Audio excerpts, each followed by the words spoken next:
In a move that could reshape the landscape of the U.S. furniture industry, former President Donald Trump has announced that his administration will launch a significant investigation into imported furniture.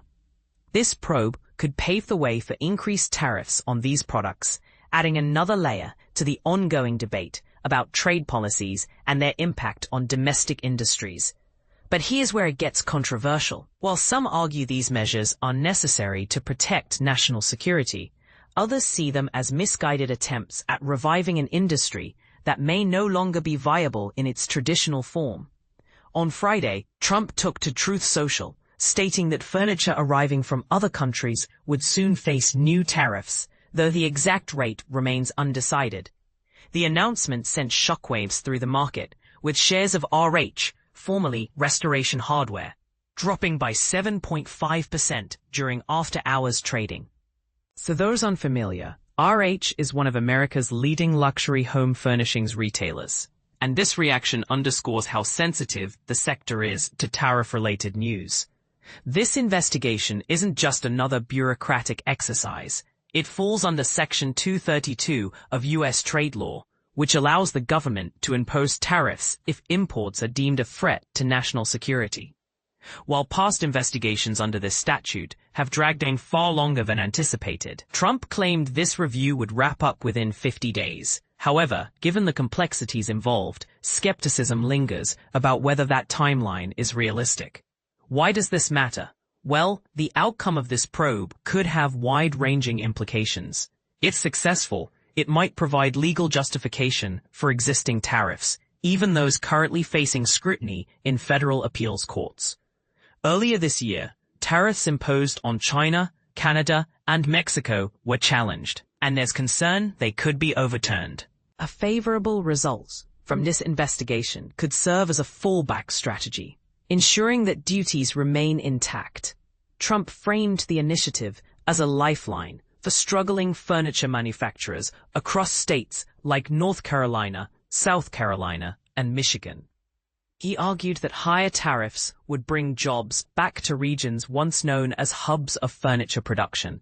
Historically, the industry employed over 1.2 million Americans in 1979, but has since dwindled dramatically, with only 340,000 workers remaining today. Despite this decline, the U.S. continues to rely heavily on imported furniture, purchasing approximately $25.5 billion worth last year alone, an increase of 7% compared to 2023. Vietnam and China dominate these imports, accounting for nearly 60% of the total. But not everyone agrees with Trump's approach. Industry leaders, including the American Home Furnishings Alliance, AHFA, have voiced opposition to similar measures in the past. In April, the AHFA led a coalition opposing national security tariffs on lumber and wood products, arguing that such actions lack a rational connection to actual security concerns. They also warned that imposing tariffs wouldn't magically restore American furniture manufacturing to its former glory. Instead, it could harm businesses still operating domestically by increasing costs for consumers and manufacturers alike. And this is the part most people miss. Tariffs don't exist in a vacuum. Their effects ripple throughout the economy, influencing everything from consumer prices to global trade relationships. Already, data shows that recent tariffs on furniture imports contributed to a sharp 0.7% rise in home furnishing prices in July.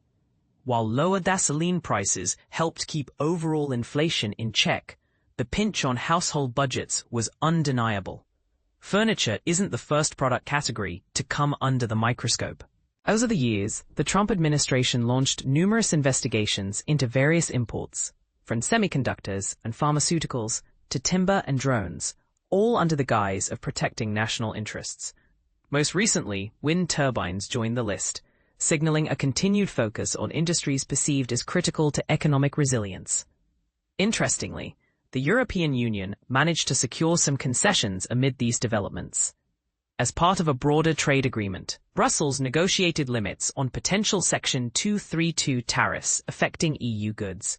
Products like aircraft components, generic pharmaceuticals, and certain chemicals will now be exempt from new levies, offering a glimpse of how diplomatic negotiations can mitigate the harshest impacts of unilateral trade policies.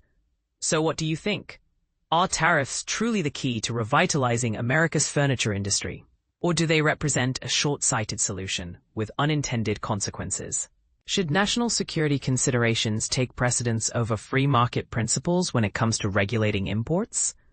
Share your thoughts in the comments below. We'd love to hear your perspective.